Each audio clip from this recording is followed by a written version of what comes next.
اعوذ باللہ من الشیطان الرجیم بسم اللہ الرحمن الرحیم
ٹال سکا۔ ریلا کا مطلب حملہ۔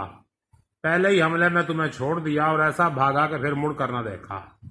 سلطنت کو ہاتھ سے کھویا اور تم کو منجھدار میں ڈبویا۔ منجھدار کا مطلب دریا کا درمیان والا حصہ جہاں پانی کی گہرائی بھی زیادہ ہوتی ہے اور رفتار بھی۔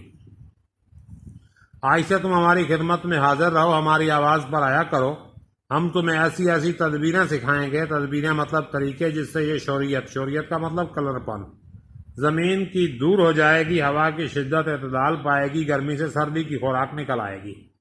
ہم تمہارے لیے پانی سے مچھلیاں، ہوا سے پرندے، جنگل سے چرندے نکالیں گے، زمین کا پیٹ چاک کر ڈالیں گے، یعنی کانے کھدائی کریں گے، اور پہاڑوں کی انتڑیاں تک نکالیں گے۔ ایسے ایسے دھات اور جواہرات دیں گے کہ تمہارے خزانوں کے لیے دولت ہو، ہاتھوں میں طاقت ہو اور بدن کی حفاظت ہو۔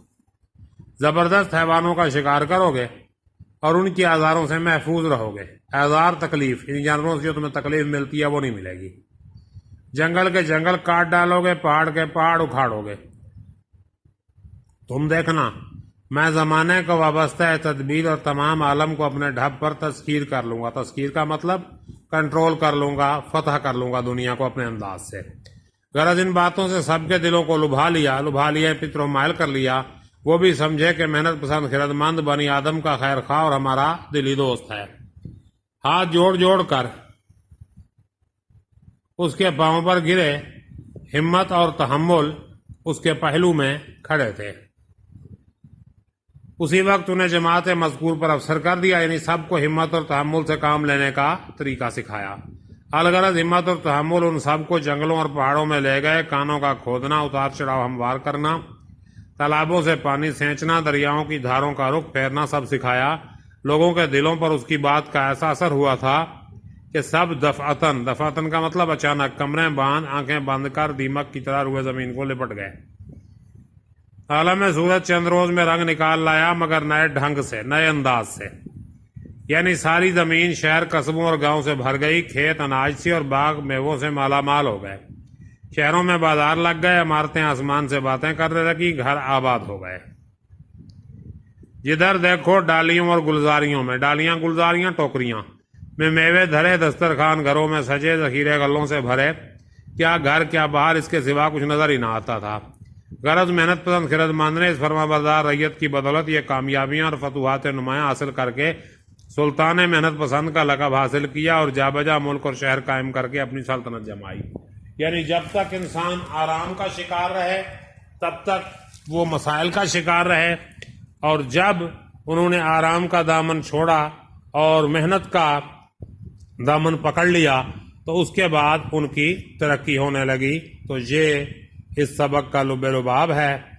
کل ہم انشاءاللہ اس کا خلاصہ پڑھیں گے اور اس کے بعد اس کے کثیر الانتخابی سوالات اور پھر تشریحات کے پیراگراف کریں گے۔ تب تک کے لیے اجازت دیجیے، اپنا خیال رکھیے گا، اللہ حافظ۔